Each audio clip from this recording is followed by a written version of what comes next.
여러분 반갑습니다. 반도체 오빠 트레이더입니다. 이제 마지막 방송이에요. 벌써 9시에 마지막 방송하고 금요일은 좀 일찍 쉬도록 하겠습니다. 또 빨래도 해야죠. 여러분들 빨래도 해야 하고 뭐 설거지도 해야 하고 마무리 하신다고 정신 없을 것 같은데 일주일 동안 고생하셨으니까 마무리 잘 하시고 또 내일 토요일은 일하시는 분도 있고 뭐 휴가 가는 분도 있을 겁니다. 즐거운 시간 됐으면 좋겠어요. 폭염 속에서는 될 수 있으면은 좀 일을 안 하시는 게 좋을 것 같습니다. 야외에는 처리장 너무 일을 빡세게 해서 그런지 얼굴이 막 새카맣게 타가지고 거의 뭐 아프리카 흑인 막 거의 비슷한 몰골이 되었네요. 선크림을 발라도 어쩔 수가 없어요. 선크림을 발라도 많이 타더라는 거죠.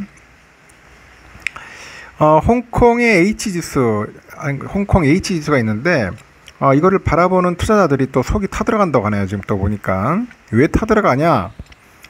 이미 은행권에서 한 40억대 H지수의 그 상품에 대한 손실이 발생했는데 올 하반기 관련 상품 만기 규모만 2조 3천억이야. 2조 3천억. 그래서 내년 더 큰 폭풍이 온다고 합니다. 특히 내년 4월에만 만기 분량이 2조 4천억 원에 달할 것으로 현재 예상을 한다고 합니다. 그러다 보니까 홍콩 H지수는 전일 대비 1.8% 정도 상승해서 6,775.60을 이제 기록했어요. 오늘 좋은 흐름 뭐였더라고 보니까 홍콩 H지수는 전일 대비 1.8% 정도 상승을 해가지고 6,765.60으로 했댔죠. 하여튼 2021년 2월에 보니까 12,000선 돌파한 뒤 하락세를 지속했네요. 저도 잘 보진 않았었는데 하여튼 만 단위가 넘었던 것 같아요. 근데 하여튼 만 단위 가다가 쭉 빠진 거야. 거의 또 반토막 난 거지 거의. 지난해 10월에 16년여 만에 5,000선이 붕괴됐었잖아요. 그 난리 쳤죠.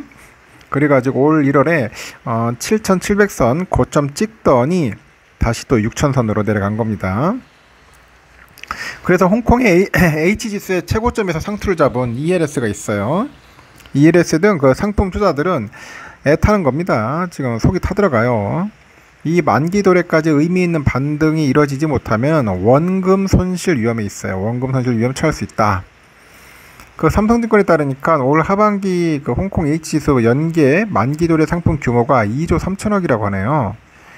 그래서 20년 하반기 설정 물량이 대부분이고 ELS는 전형적으로 3년물 발행이 97%예요. 3년물 발행. 그래서 압도적인 비중을 차지하더라.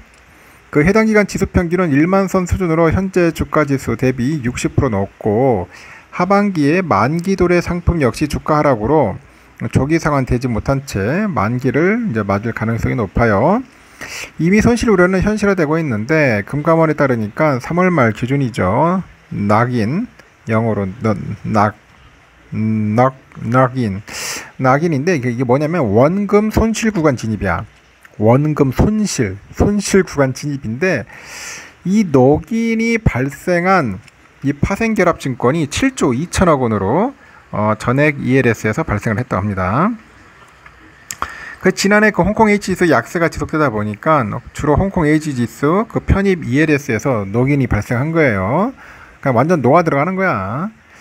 지난달에는 그 시중은행 한 곳에서 2년여 전에 판매한 그 만기가 도래한 홍콩 H지수 기초 ELF 주가 연계 펀드인데 ELF 여기에서 40억 원의 원금 손실이 발생했고 투자 원금 103억 원 중 약 40%에 대해 해당하는 금액이라고 하네요.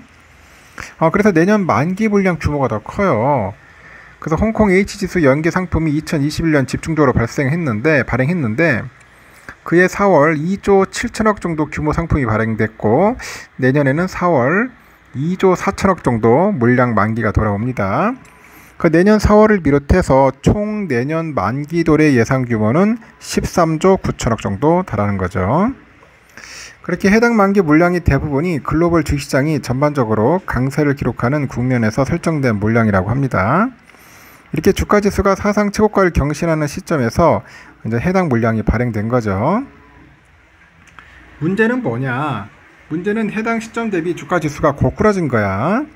이 홍콩 H지수 2021년 상반기 또는 하반기에 그 평균치 대비 보니까 23년 6월 말 주가지수가 60에서 한 70% 수준이라고 합니다. 그래서 24년 만기 도래하는 ELS 중 홍콩 H지수 연기 상품의 경우에는 의미 있는 반등이 이뤄지지 못하면 작살난다는 겁니다. 결론은 일부 상품 손실 상환 위험에 노출될 수 있다고 우려하는 거예요.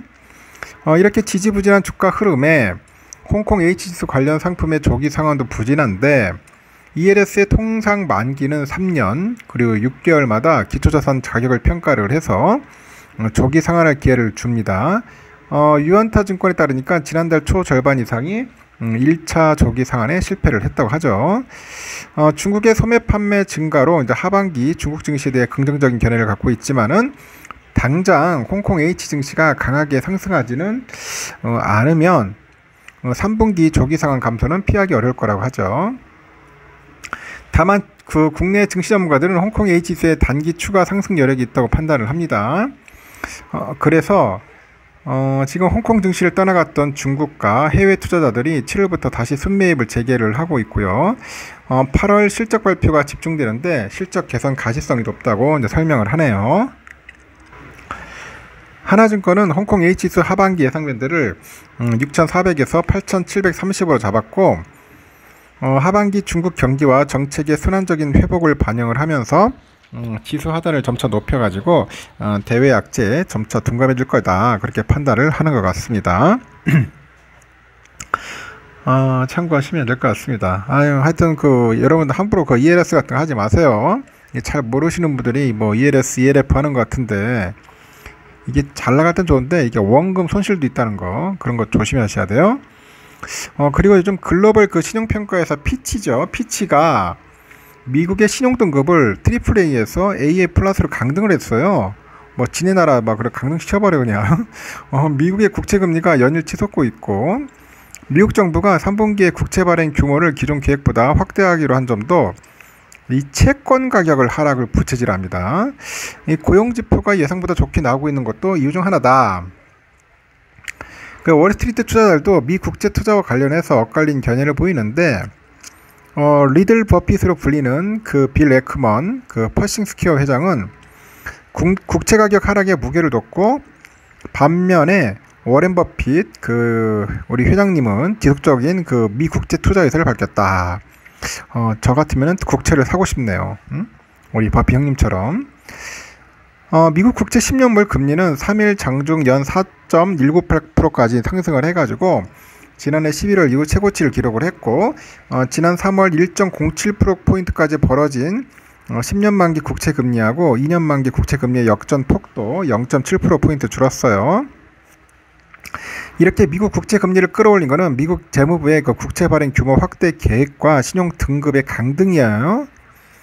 재무부가 2일날 3분기 장기채 발행 규모를 예초 계획했던 960억 달러에서 1030억 달러 늘리기로 확정했고 미국 연방준비의 세수는 줄어들지만은 정부 지출은 증가하고 있다. 그래서 이에 따라서 공공적자 증가를 해결하기 위해서 국채 발행 규모를 늘리기로 했다고 배경을 설명합니다. 이에 대해서 월가에서도 미국 정부가 피치의 신용등급 강등에 크게 개의치 않다는 해석이 있어요. 실제로 재무부의 금융시장 담당 차관보가 우리는 미 국채에 대한 견고한 수요를 보고 있다. 피치의 결정은 미 국채가 여전히 세계 최고로 안전한 유동자산이라는 사실에 영향을 주지 않는다고 말해요. 하지만은 미국 국채의 금리의 움직임에서는 투자자들의 우려가 고스란히 드러납니다. 미국 정부의 자신감에도 미국채 가운데 장기 채권 금리가 치솟고 있기 때문에요. 지금 채권 금리가 계속 오르네. 미국채 30년물 금리도 장중한 때 연 4.32%나 찍었어요. 깜짝 놀랐어요. 이렇게 채권 만기가 갈수록 투자자들의 불안 심리가 더 많이 반영되고 채권 상황과 관련한 위험이 커지기 때문이죠. 한편 예상보다 높게 나오고 있는 고용지표도 국채 금리를 자극합니다. 이 노동력이 부족하면 기업이 인력 확보를 위해서 임금 인상에 나서고 임금 상승이 물가를 자극을 해요. 미국의 중앙은행이 또 추가 금리 인상이라는 그런 칼을 빼줄 수 있겠죠. 하여튼 미국 정부의 대규모 국채 발행 계획과 관련해서 미국의 대표 투자자들은 상반되는 의견을 내놓습니다. 에크먼 회장은 미 국채 30년물에 공매도 투자를 하겠다고 합니다. 공매도 투자. 참 별짓을 다 합니다. 가격 하락에 배팅한다는 거지 결국은. 머스크 CEO도 여기에 동의를 했고, 그는 에크먼의 의견과 관련해서 단기 국채 당연한 일이다 그렇게 언급을 합니다. 반면에 우리 버핏 형님은 미 국채의 투자 가치에 대해서 여전히 확고한 믿음을 보였어요. 그는 피치의 국제 신용 등급 강등에 대해서는 걱정할 일이 아니다. 국채 매입을 중단할 계획이 없다. 달러는 세계의 기축통화이고 이는 모두가 알고 있는 사실이다 언급을 합니다. 버핏 그 회장은 그 버크셔 해서웨이죠. 지난주 월요일에 미국 국채를 100억 달러치 샀답니다. 이번 주 월요일에도 같은 규모를 사들였다. 다음 주에도 국채를 살지 검토하고 있다. 그런 얘기를 하는 것 같습니다. 일단은 제가 볼 때는 재밌네요. 버핏 형님은 주식 사기 부담돼가지고 단기 채권을 돌리는 중. 에크먼은 장기적인 미국 국채 증가로 지금 발작 중인 장기 국채 숏 중. 하여튼 서로 간에 좀 다른 것 같습니다. 과연 버핏이 이길지 에크먼이 이길지 여러분들 한번 잘 판단해 보십시오. 저는 그래도 버핏 형님이 뭔가 좀 남다르지 않겠나 하는 생각이 듭니다. 일단 여기까지 하겠습니다. 여러분 상당히 무덥습니다. 하여튼 시원한 하루 보내시고 편히 주무십시오. 내일 새벽 6시에 뵙도록 하겠습니다. 굿나잇.